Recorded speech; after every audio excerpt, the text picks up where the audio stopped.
4,000. We've credentialed about 4,000, students since then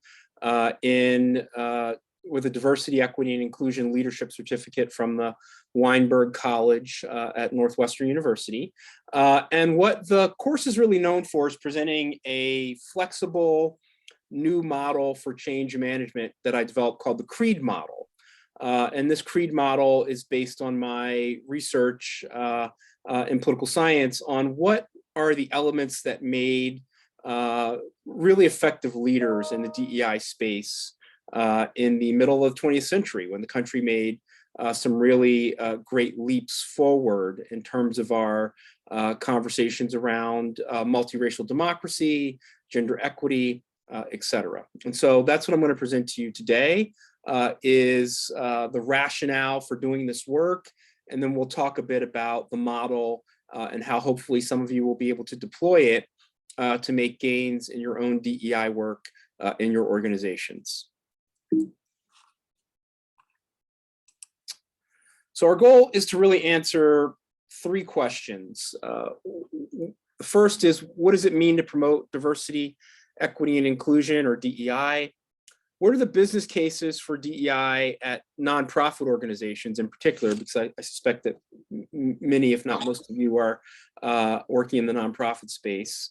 And then what does it mean to be an inclusive leader? And that's where that CREED model really comes into play. I think if you can use that model, it will really help you gain traction on the incredibly important frame of yourself as an inclusive leader, right?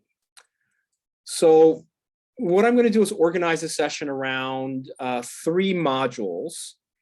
Module one, I'm going to talk about the origins of the DEI regime, which I suspect that at a conference like this, most of you already know what I'm going to say here. But I do think it's important background because it's going to really help frame where the model comes from, right? And I'm going to talk about the three business cases for DEI in nonprofits, and then I'll present the CREED model for DEI leadership. So key concepts and origins of the DEI regime.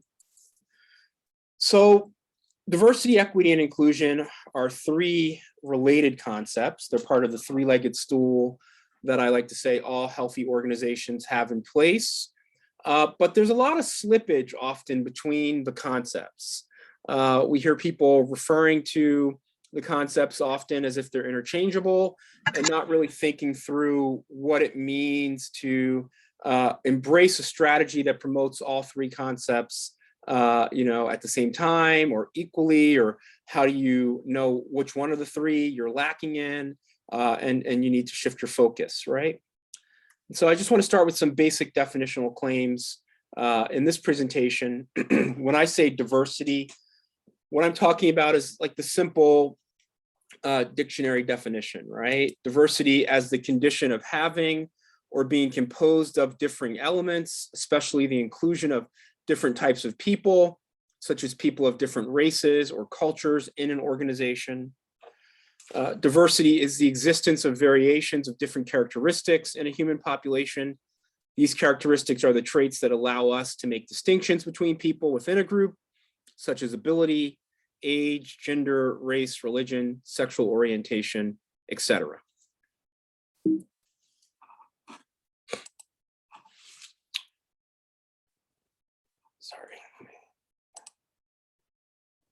So inclusion, the New American Dictionary defines inclusion has the action of being included within a group or structure. National Association of Colleges and Employers defines inclusion as authentically bringing traditionally excluded individuals and or groups into processes, activities, and decision policy making in a way that shares power and ensures equal access to opportunities and resources. Finally, the Society for Human Resources Management defines inclusion as the achievement of a work environment in which all individuals are treated fairly and respectfully, have equal access to opportunities and resources, and can contribute fully to the organization's success. And then equity. Webster's defines equity as freedom from bias. Equity in the DEI space means that, but it also means more than that. It means the elimination of policies, practices, attitudes, and cultural messages that reinforce differential outcomes for classes of persons within an organization or fails to eliminate them. And so it's also important to note that when we say equity, what we're talking about is not equality. Equality and equity are different sometimes used interchangeably, but they convey very different ideas. Equity is about fairness, while equality is about sameness. So we're not interested in closing, say, racial gaps or gender gaps by equalizing subpar results. So you could get, equality in an organization, let's say an organization that has men making a bunch of, a lot more money than women. You could get equality by cutting all of the men's salaries, right? But that's not really the kind of positive outcome that we're looking for in equity work. What we're looking for in equity work is raising everyone up to the same positive level. And so that's what we mean when we say equity, right? How do we get to a structure or set of rules or practices that give everyone a fair shot at getting good outcomes in the organization without regard to their race, gender, sexual orientation, immigration status, ability. And so that's what we're thinking about when we talk about equity. So why do we focus on DEI? Well, I'm sure most of you on the call know about the great transformations of the 20th century, right? The African-American civil rights movement and the women's movement. And so diversity, equity, and inclusion really became buzzwords in corporate spaces, in governmental sectors, and in higher education spaces to really operationalize the way that we're supposed to work to encompass the changes that came about in society in the middle of the 20th century as a result of the civil rights movement of the 1940s, 50s, and 60s, and the women's movement of the 60s and 70s, right? And so here we have Elizabeth Eckford desegregating Little Rock Central High School in 1957. She's met by a very angry crowd of white parents who are resisting the integration of the school. Here we have Betty Friedan leading a march in support of the Equal Rights Amendment in 1972. And so the point of these great transformations is that our society was artificially constructed to give certain advantages to certain segments of the population and disadvantage others. And so when diversity, equity, and inclusion work really became instantiated in organizations, we've tended to gloss over why we need to do this work. We tended to gloss over the connection between that work in our organizations and the history of the movements that led, and these aren't the only two movements. These are, the movement for gay rights, the movement for passage of the Americans with Disabilities Act, the movements for indigenous rights. I mean, these are all, important movements that contributed to, turning the tide to making our country more open and accessible to everyone, right? I'm just highlighting here these two as really getting the ball rolling on the discourse of diversity, equity, and inclusion. And so, it's really important, I think, when doing this work, that we stay clear-eyed about, the sources or the origins of the regime for promoting diversity, equity, and inclusion, because it helps us crystallize good examples for leadership, and that's where the CREED model comes from, right? But it also really helps us understand the kinds of resistance that diversity, equity, and inclusion efforts meet within our organizations. Resistance on the part of, persons who are just psychologically uncomfortable with the changes that are demanded by the DEI regime. Resistance, from the standpoint of institutional inertia, which I'll talk about in a minute, meaning that, these institutions have always done things in a certain way. And so changing to embrace radically different approaches is not always easy, right?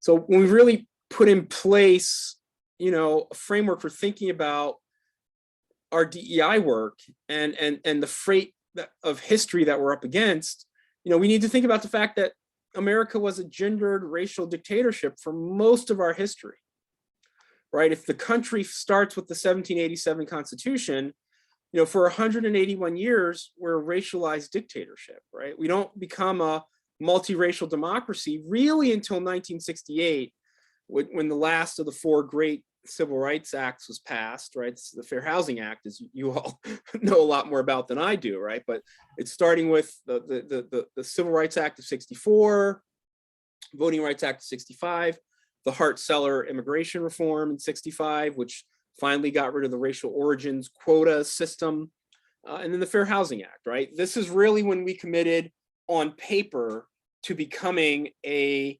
multiracial, gender equitable, and inclusive society. Prior to that, your race and your gender determined the kind of opportunities you were going to have in America, in the workplace, your freedom of movement in society, whether or not you could vote. Voting is the most basic measure of whether or not a country is a democracy, right? And so to just say we're going to start doing diversity, equity, and inclusion work in this tiny sliver of our history without considering the weight that is imposed on our work, in this period by the legacies of this period, you're really setting yourself up for failure, right? And so in the 1990s, we really began to have conversations about, how much change was really happening as a result of the opening of our society in new ways in the middle of the 20th century, right? So, the Federal Glass Ceiling Report released in 1995 looked at how society had changed in terms of management positions in the Fortune 2000 companies. President George H.W. Bush, the first President Bush, and then Bill Clinton, they both got, under a lot of pressure from some of their powerful interest group constituencies to, ban or abolish affirmative action policies. And so the first President Bush commissioned the Glass Ceiling Report to see, like, well, what has the impact been on, management positions, right? Of 30 years of affirmative action for women and minorities. And what they found is that when they looked back as they could to data, they found in 1965, 100% of management positions in the largest 2000 companies were, occupied by, white men. After 31 years of affirmative action, that number was reduced to 97.5%. And this was greatly embarrassing to Wall Street. So they put in place a huge recruitment effort after the first Glass Ceiling Report was commissioned. And then they looked again in 2001. And so you do have progress. In 2001, it's 90% of the management positions are held by white men. And so what's important to note is about 85 to 88% of the gain here that was made, this huge 7.5% gain, was made by white women, right? And so, that seems like progress until you think about the fact that women are more than half the population. Since the end of the 1990s, we've known that women have better grades and test scores than men do. In fact, we have to do at elite colleges a kind of gender balancing to make sure that we have some balance between the male and female ratios of the student bodies. And so even these gains are not really sufficient when you think about the extreme overrepresentation of white men in these high prestige, high paying jobs in corporate America, right? When we look at the most recent data available from the Bureau of Labor Statistics and Financial Services, the executive and senior level managers, 83% are male, 17% are female. Again, that's progress from the 2001 study, but in a normally distributed society, we would expect women to be about 50% of these positions. 85% of the executive and senior level managers are white, only 15% of BIPOC. We now know that we already have a majority minority nation in America. We just had a census undercount. And so these numbers are nowhere near where they should be. And then, when we look at high school students under the age of 18, the majority are students of color now, right? They identify as the children of African, Asian, Latin American immigrants, or multiracial. But the workforce dynamics, the workforce trends have not yet caught up, right? And so this is creating dilemmas across many sectors of our society, right? We also see in nonprofits, diversity in the nonprofit sector lags considerably what the CEO's goals are, right? So nonprofit CEOs who believe that in order for their organization to achieve its goals, it's very or extremely important for each of the following groups of people to reflect the population. So 70% want, a diverse, full staff, right? And then nonprofit CEOs who believe each of the following groups of people reflects the population, only 42% think that they're already where they want to be at the staff level. At the board of directors level, only 26% think that they're where they want to be. And at senior leadership, only 23% think that that's where they want to be, right? And so we have these gaps throughout society. And now, over the last several years, we've been talking more and more about how the business cases for operating in nonprofit and corporate sectors are changing dramatically, such that the work for DEI has become more urgent, right? We know that the economic growth case for DEI is something that we've been talking about a lot over the last couple of years, since Citigroup produced its report showing that eliminating racial gaps in the United States would generate 4% annual GDP growth, right? If you're a president with 4% annual GDP growth, you're doing cartwheels, right? Because it looks like you're really going to have a glide path to re-election, right? It would add $5 trillion to the US economy over the next 5 years, and it would erase the national debt in 20 years. So if we could invest in, BIPOC communities, Black, Asian, Latino communities, and close the racial wealth gaps and opportunity gaps that exist in those communities, it's going to be a net positive for GDP growth and a net positive for debt reduction efforts, right? And so, that's creating a lot of urgency on Wall Street for DEI work, right? The other big case is that, when you think about the fact that in, say, nonprofits and corporate boards and executives remain overwhelmingly white, well, I referenced the number about, high school kids under 18, that number is reflective of the fact that 40 million immigrants have entered the US since 1970, most from Asia, South Asia, Latin America, and Africa, right? Projections show that the US will be a majority minority nation by 2040. Again, the current census estimates suggest that we're already there. We're just undercounting people of color. By 2032, whites will be just 63% of the labor force, right? And so let's go back to this number. 63% of the labor force right now in financial services, you've got, 85% of the financial services industry, right? And so, closing that gap and having a more reflective leadership structure that looks like America is going to be important for staffing, sourcing talent, and doing business across every sector, right? In 2019, more than 7 in 10 nonprofit executives and board members were white, according to the Center for Effective Philanthropy. Those numbers cannot hold if we're going to be a sort of healthy society that's reflective of its population dynamics, right? And then the third business case is that millennial and Gen Z workers are demanding inclusive environments. There's a pending demographic cliff, and that's going to mean a war for talent, right? Millennials and Gen Z, regardless of how they identify racially and ethnically, are more likely to see America's diversification in positive terms, right? If you look at this study from Pew in 2018, if you look at, Gen Z, 62% of Gen Z says increasing racial ethnic diversity is good for society. 61% of millennials think that. 52% of Gen Xers, 48% of baby boomers, 42% of the silent generation.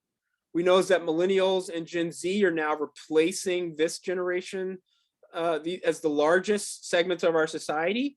And so what we know from a lot of workplace studies and generational cohort studies is that millennials cite diversity, equity, and inclusion has one of their top 3 generational values, along with addressing climate change and making capitalism fairer, right?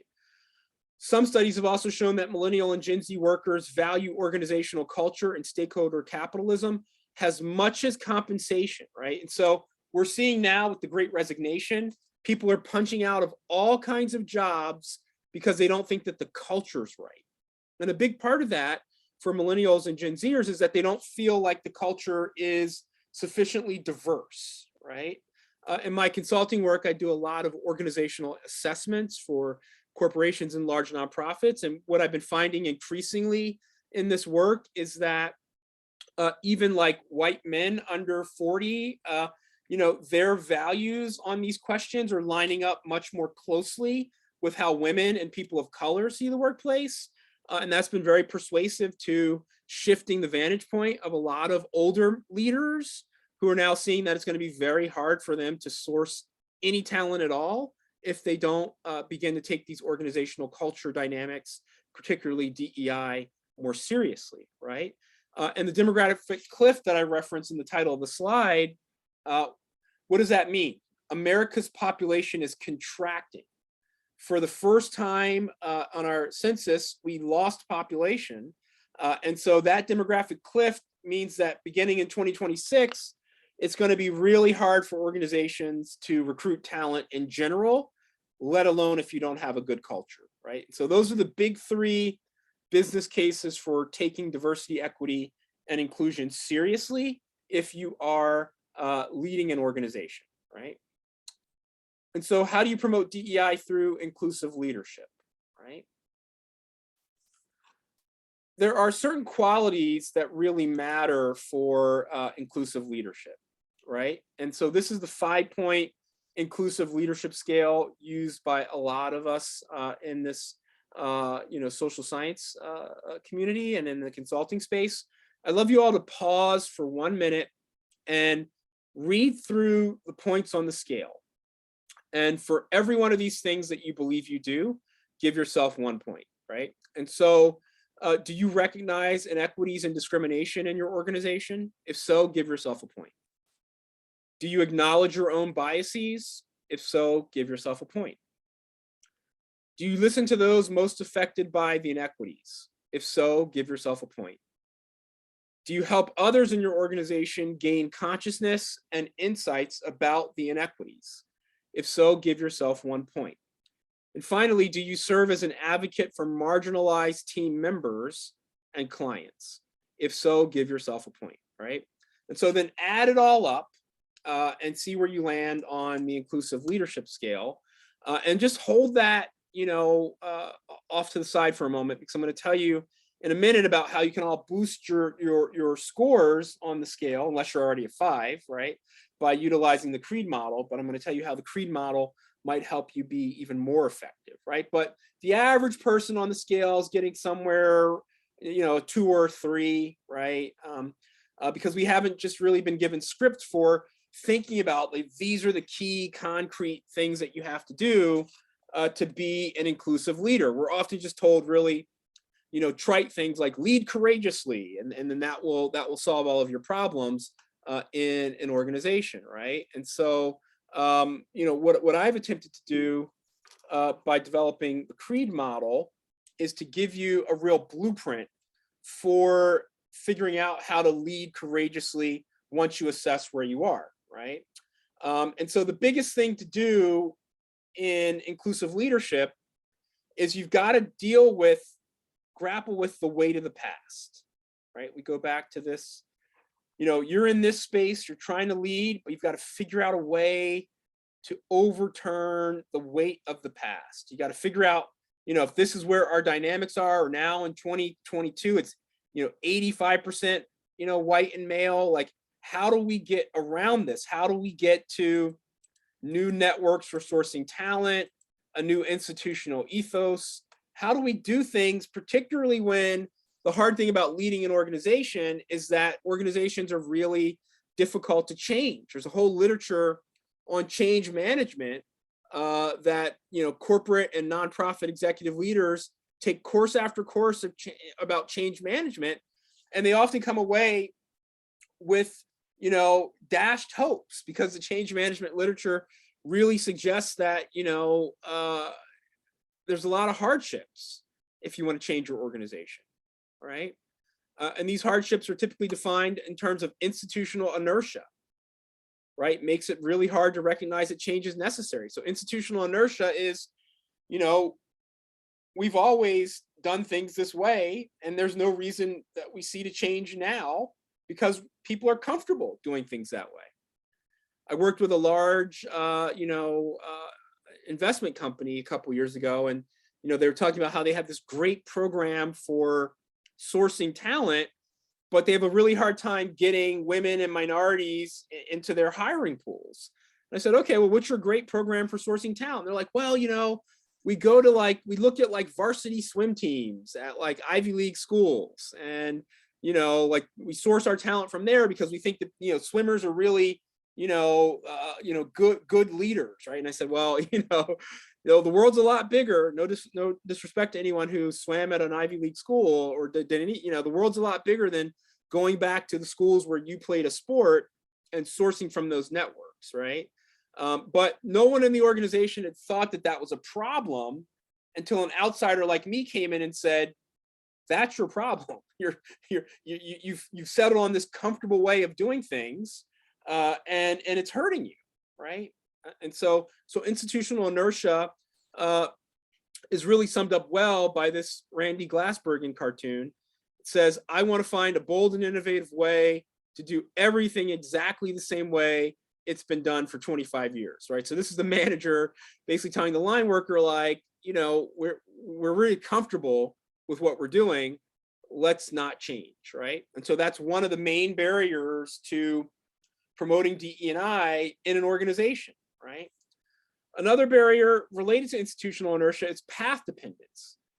Path dependence is when you know that you have to change, right? So someone comes in and tells you, you can't just source all your talent from, the swim team at Yale or whatever. You've got to go broader than that, right?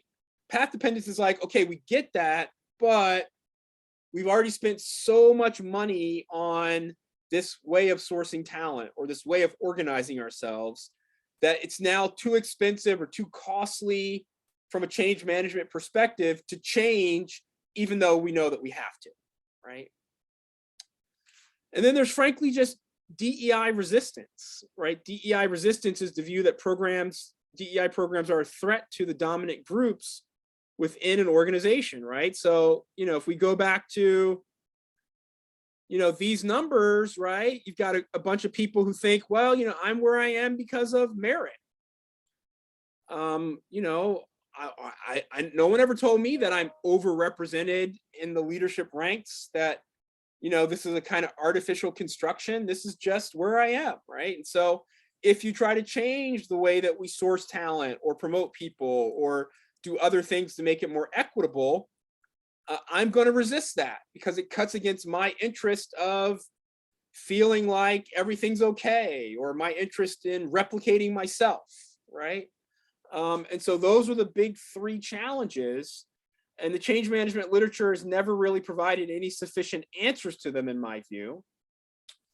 And so, what I wanted to do with this creed model is I wanted to develop something where we just stop telling people, okay, there's all these challenges. The way to beat it is just be courageous, right? And then not telling them how to be courageous, right? And so I looked at my research and I said, we need to stop saying that change is hard and lead courageously.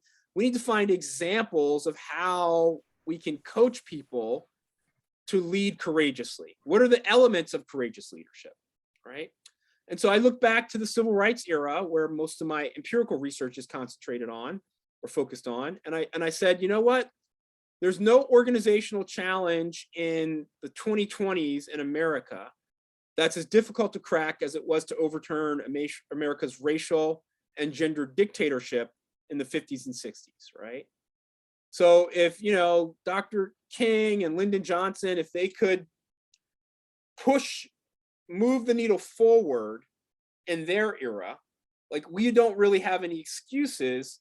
But we need to figure out, like, what is it that these men and the other great leaders of that era, you know, Fannie Lou Hamer, Rosa Parks, you know, what did they do? How did they win in really difficult circumstances, right? So what I'm advocating for is revisiting the civil rights era and figuring out how the win sets they were able to achieve can instruct us for the present, right? And I like to remind audiences that, like, you know, the last of the great civil rights acts, right, that Fair Housing Act that you guys all know about, that was passed in a year where only 20% of white Americans believe that interracial marriage should be legal, right?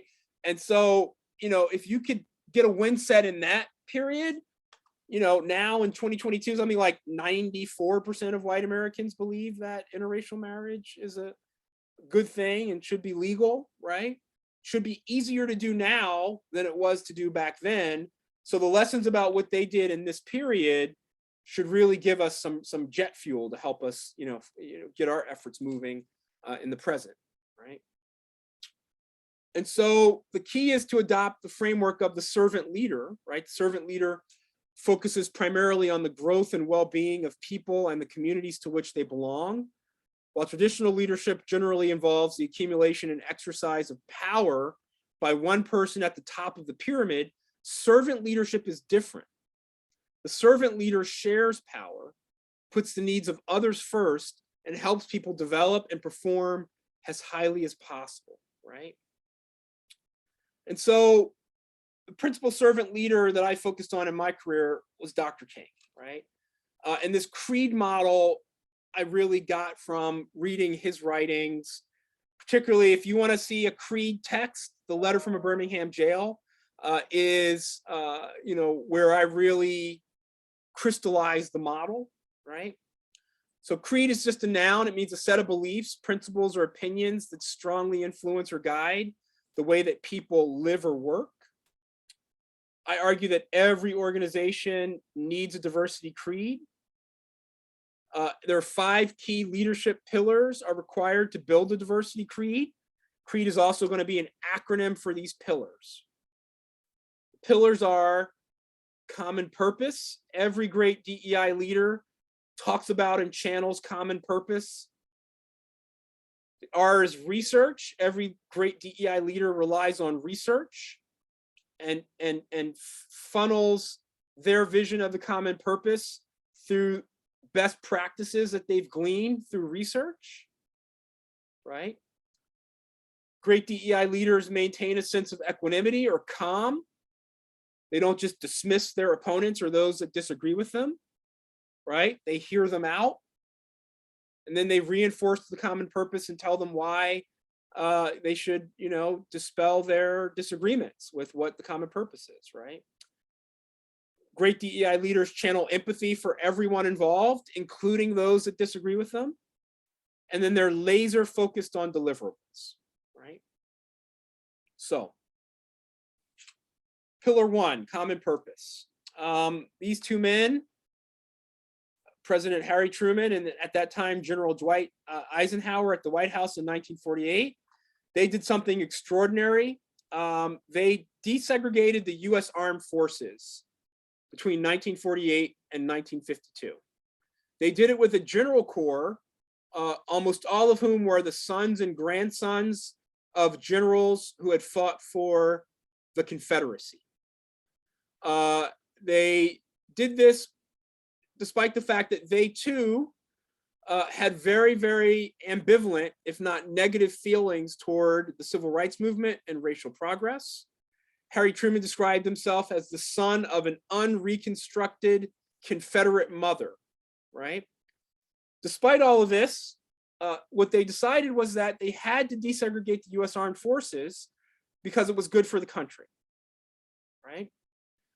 They built a shared commitment to the DEI goal through the explanatory frame that if we do not desegregate the armed forces and make progress on civil rights, the Russians will exploit our divisions to their advantage in the Cold War.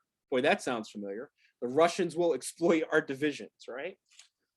And so they went around channeling the common purpose, meeting with the senior leaders of the military, and telling them that this had to be done, and explaining why it had to be done for the greater good, right? And so we know from the social sciences, from papers like Quinn and Thakur, that when you tell team members, you know, what the common purpose is, you give them a sense of mission, they work harder, and even when they object to, you know, the outcome at first, when you continue to reinforce it, that sense of mission and purpose begins to shift their frame, right? So we know in the social sciences that behavior change precedes attitude change, right? We also know that there's a strong authority bias, right? And so if you're a leader and you have that authority and you imbue a mission with that authority, even people who disagree with you will tend to defer over time because everyone likes to be part of a team working to a mission, right? And so that's the first pillar. Second pillar is research. Never enter a conversation about building your diversity creed without research to support your position. Why is the common purpose important, right? Why is this the best way of doing it, right? Be able to answer the questions, why is this approach likely to advance the common purpose? Why is this approach better than others, right? And so this is Dr. Kenneth Clark conducting the Dahl studies, right? Which were the key piece of evidence that led to the Warren Court overturning segregated schooling in Brown versus Board of Education, right? The research was commissioned to help find a rationale for overturning segregated schools, right? And so, you know, there are all kinds of breakthroughs in the social sciences, case examples from other organizations. You should be armed with this knowledge before you lead an effort around DEI change. Let's say you want to source new talent. You want to promote more women to the leadership ranks. You want to, you know, hire more Latino, Black, Asian workers in the management. Well, there are certainly organizations that have done a good job at that. Figure out who they are. Figure out what you can take from looking at their model. Be prepared to tell your team members what those models are and why they work when you go and tell them about the common purpose. And then that's going to get you much greater buy-in. We know from social science literature that, you know, people on teams show deference to opinions that are informed by experts in workplace cultures, right? And so use that expertise to help you advance your mission. Equanimity.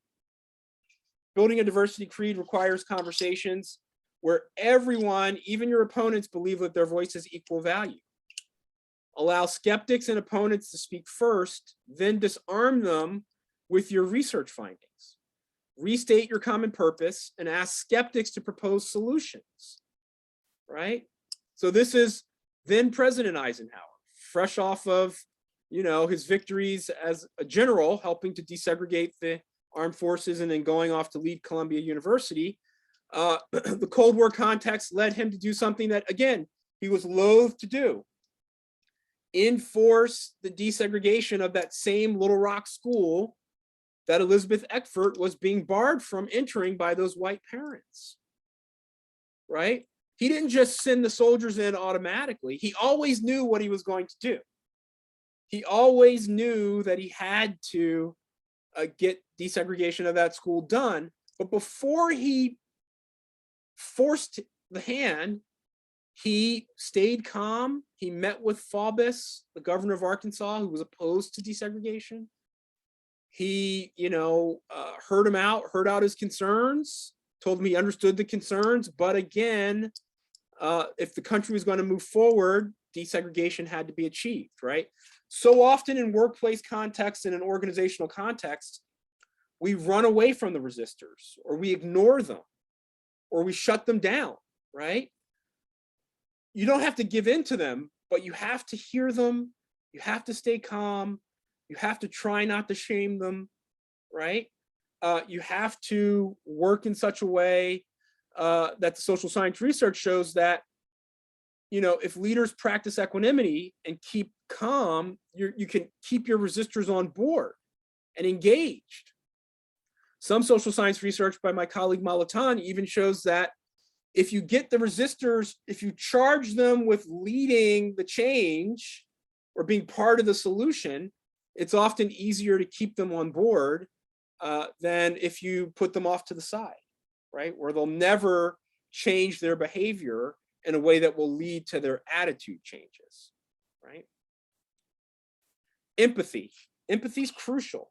Building diversity creed requires leaders to build empathy at the team level.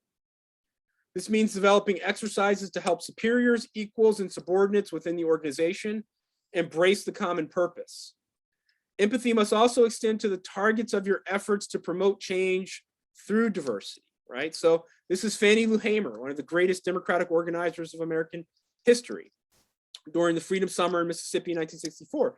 What she noticed is that the young college kids from places like Fisk or Michigan who went south into the Black Belt to register Black voters, often sharecroppers, to vote, were having a hard time making headway because these folks did not trust the young kids who didn't live with them, who didn't bear the same costs and burdens as they would have borne if they, you know, if things went south, went wrong, right?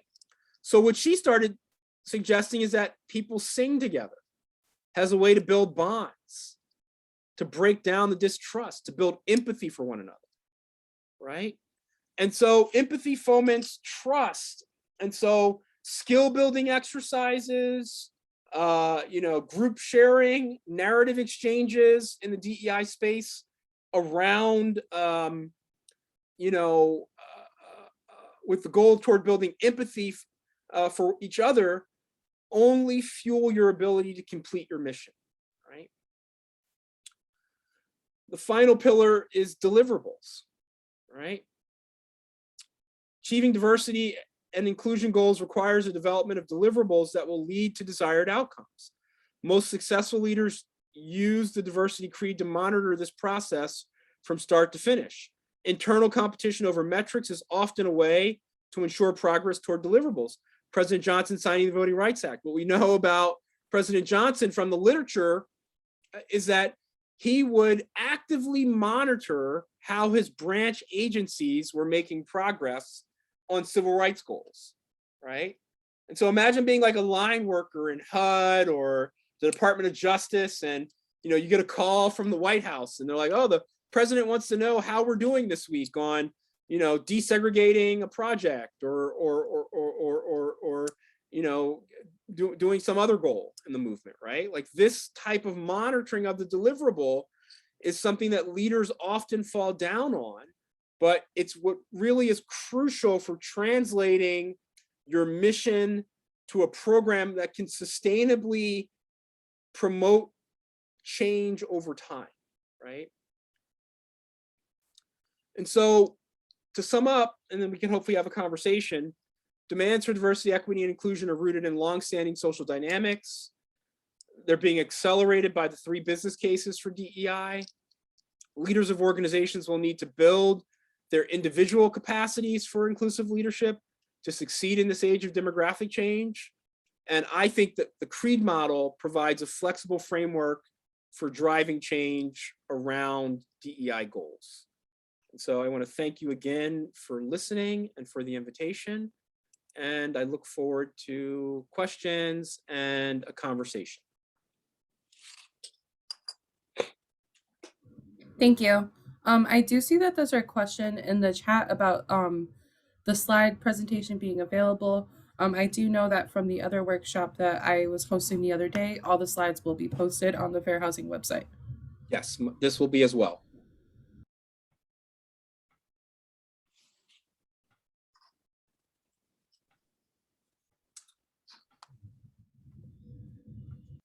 Do we have any questions?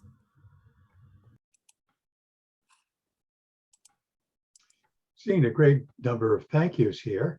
Yeah, thanks for the listening. And very well deserved.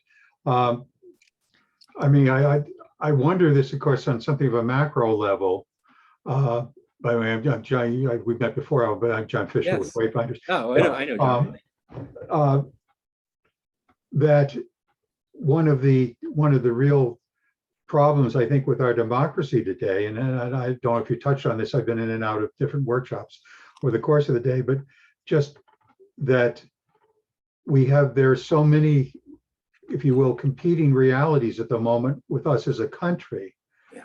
That how we address that and bring that together when you have people whose total narrative of what's happening varies massively depending upon what source of information they use and so forth.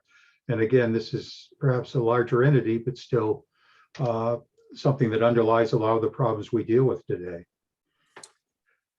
Yeah, no, John, that's a great point. I mean, again, the creed model is really a leadership model, right? And so, it's not going to solve, what you're talking about, which is, 10 or 15% of the country just lives on another planet with some really scary and wild ideas that are a result of, a steady diet of disinformation, right? And it's so it's not going to reach those people, right?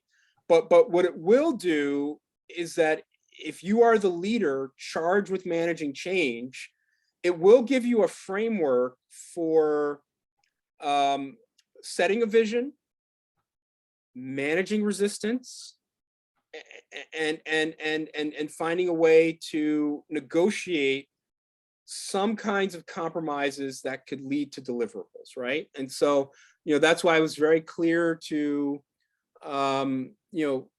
stress that it's really on the leaders, right? The authority. But I mean, in my consulting work, I see so many leaders that are afraid to lead. Yes. Right. And they're constantly being told, be courageous, and it's like, but like, what's the recipe for that, right? And so this isn't necessarily going to work in the school board meeting where some guy is standing up and invoking Dr. King as an enemy of critical race theory. Like that's not going to work there. But if you're on your job or leading in your local Rotary Club or your local League of Women Voters meeting, and you need a framework for getting people together on the same page to try to do something, that's where this model works. But you're right. I mean, it seems like in the climate we're living in, small potatoes given the stakes that we're facing, right? So I am aware of that. Absolutely, John. I have a Becky, I notice, asked, are there organizations that work to help move the lowest common denominators in workplaces, like peer pressure training groups? Yeah, I've been doing a lot more of that work. I mean, I think,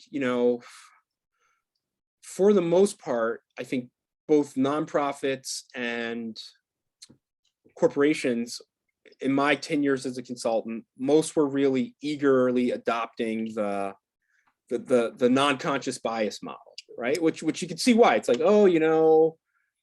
we know these things are important, but there are these blockages. And so non-conscious bias says it's all in our minds. We can't control it. It's not related to the larger societal inequalities, right? And so if we can just get people thinking about their biases, maybe we can disrupt it, right? And so it leaves off the table the fact that a lot of this is structured. People, are comfortable with these inequalities, right? And so since the killings of Ahmaud Arbery, George Floyd, Breonna Taylor, the rise of, anti-Asian violence in the pandemic, the resurgence of, hate crimes against, Jews at places like Squirrel Hill and Pittsburgh, like people are now ready to have the kind of real conversations, right? And the training has changed dramatically.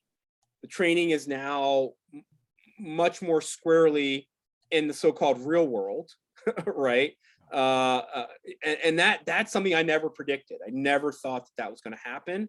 And there are some organizations that I'm working with that are, like one of my clients that I've worked with in an executive education setting and consulting is Nike, right? And so the shoe company, and no company's perfect, but I look at what they unfurled in Black History Month. Like, they did a full scale curriculum on racial equity, right? Where, I mean, people were like uncomfortable and they're learning about and I like, that's happening at the bottom of the organization all the way up to the level of the C-suite.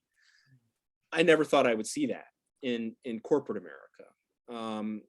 I think in the nonprofit sector, I saw it a lot earlier, but people were always afraid to really then move to the deliverables from the conversations, right? So I'm optimistic that we are seeing some real change. The dilemma is what John talked about. Part of the pushback and part of the creation of the disinformation is because that moment created so much momentum around people getting the real history, the real information, and trying to do things in more bold ways. And so that's the backlash that I saw someone talk about. That's what's driving that backlash, is that we saw the step forward, and now people in power want to tamp it down.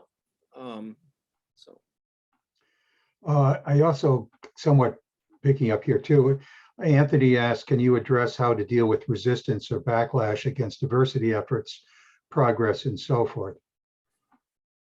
Yeah, so Anthony, that's one thing that I've dealt with a lot in academia, right? It's like there's a couple different ways that you can do it, and so that empathy piece is a big part of it, and so once you state that common purpose, we need to have a faculty that is no longer 80% male.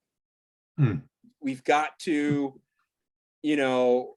have a faculty that looks like the country, right? We state that purpose. Research shows us that students stay in school longer and they like college more when the professoriate is reflective of themselves, right? So you got the C and the R, you get a bunch of grumbling. Oh, merit, we're a meritocracy, and like, why should it matter that I'm and so you as frustrating as it is, after you have the research showing why it all matters, listening through all of that, having empathy for them because that they are how they are because they've been in this cloistered, sheltered environment that's structured in such a way that is, reproducing inequality, right? That takes some of the air out of their balloon, right? And then you still say, thanks for sharing that, but here's why we need to move forward. And because we're all moving forward, how can you contribute, right? And so what I found in academia is that once you create incentives for them to join the team and contribute, when I was at Rutgers University for many years, we had a provost there, Phil Formansky, who embraced a lot of efforts to try to diversify the faculty. We had a budget dip one year. And Phil said, okay, if you want to hire, you're going to have to hire in ways that are going to diversify the faculty. You're going to bring us women, people of color. You never saw so many overnight diversity advocates, right? You change the structure of the incentives to diminish the backlash. Now, there was still some backlash, right? But those kinds of tweaks where you give them a stake in the change is really, one way to manage backlash. A lot of Wall Street banks are now pinning bonuses to how well people are doing managing DE&I. And all of a sudden, people are taking it more seriously, right? So that's one way. The kind of angry, harsh resistance that we face sometimes to these efforts, that's harder to manage. And I would say the best way to do that is to make it clear to that person that the team is moving on, and that to be a really constructive part of the team, like any other decision in the organization, they've got to find a way to contribute, and then to give them time to do that, right? So those are the strategies that I tend to recommend.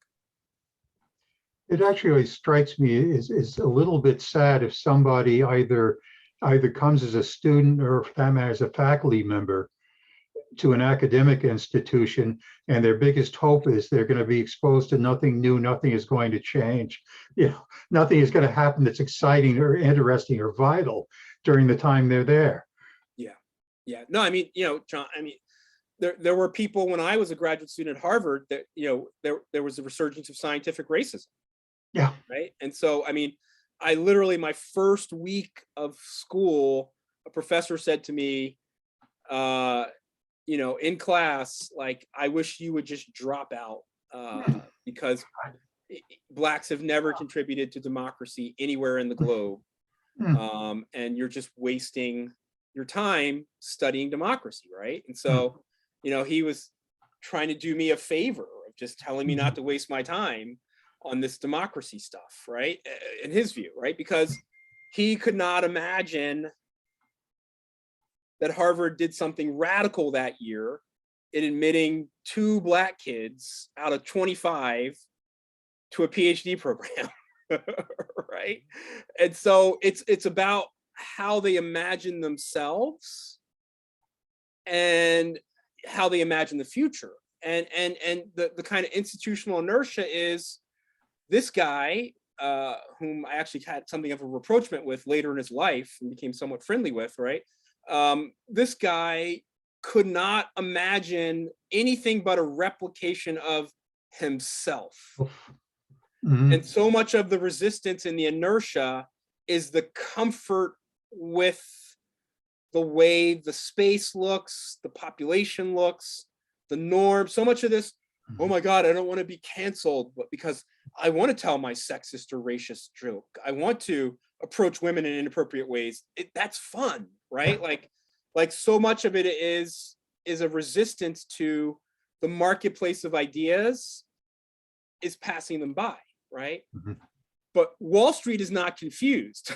Like, they're looking down the pipeline at future workforces, who their clients are going to be in 5 and 10 years, and they're like, it's got to change, right? So the disconnect between, say, where corporations are and large nonprofits, and where, say, the nonagenarians and octogenarians in the U.S. Senate, right, or these state legislatures that are passing anti-critical race theory bills, the gap is huge because the guys in government don't have to be accountable to anyone. Their entire goal is to stay there forever, or then to replicate themselves. And so that's why we're in a spot of trouble now, with the disinformation and the anti-democratic movement that's cropped up in one of our major 2 political parties. So. Tanya asks a couple of times, but basically, how do we get more diversity on boards? Yeah, well, the California Women on Boards law really moved the needle dramatically. Now, federal court struck down the law, or sorry, a state court in California struck down as unconstitutional a law requiring ethnic and racial diversity on boards. We'll see how that plays out. There's a similar law that's moving through our legislature in Illinois, I think in the next session. And so the regulatory regime is a big part of moving the needle forward on this. The problem is, on the board piece, is that American consumers haven't really found a way to punish corporations that don't behave in line with their values yet. Now, I think that's coming, right? And again, I not to look at my navel all the time here, but sitting in an elite university where I'm sitting, I see the way that, the kind of radical and progressive board members at our university are responding to calls to, like, divest from fossil fuels, divest from military industrial complex, divest from, police departments, right? The young people are changing their hearts and minds with these campaigns. They really are. It's moving slowly, but I think that once there's a connection between what boards for nonprofits and corporations mean to the product, right? The way that the governance happens in those organizations, the way that they operate, the stances they take. I think that that's going to be the real opening of the floodgates, right, for diversity on boards. And I do think it's coming. It's just coming a little more slowly than I would have hoped, right? But you look at what IKEA did in Russia last week, right? I mean, they ceased all operations. They're paying their workers there still. They're keeping the daycare centers open, right? Like, they are in an environment where it would be untenable for them and their consumer base to keep operations going. It was untenable for McDonald's to keep operations going. It's completely sustainable for Coke Industries or ExxonMobil, and so until that connection to the consumer's behavior is made, there's not going to be a ton of impetus for change unless the leaders of the organization see what a lot of them are seeing, that diversity makes them better. And I do spend a lot of time with corporate leaders that I'm shocked, like, they really believe this now in ways that they didn't 5 years ago. So I do predict more change happening. A question from Sam, which says, we think of the importance of leadership, but also, does this necessarily require executive buy-in, or are there things that mid or low level positions can do when there's resistance from the top? Yeah, so when there's resistance from the top, you've got to organize to demand buy-in, right? And you can use that creed model to do that.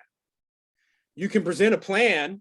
You can say the mission should be XYZ, and then you can go out and find the best practices to point to, and then you can figure out what deliverables you want. So in essence, do the work for them. Supply them with the plan. Then it's their job to own it, to project empathy, to meet the resistors with equanimity.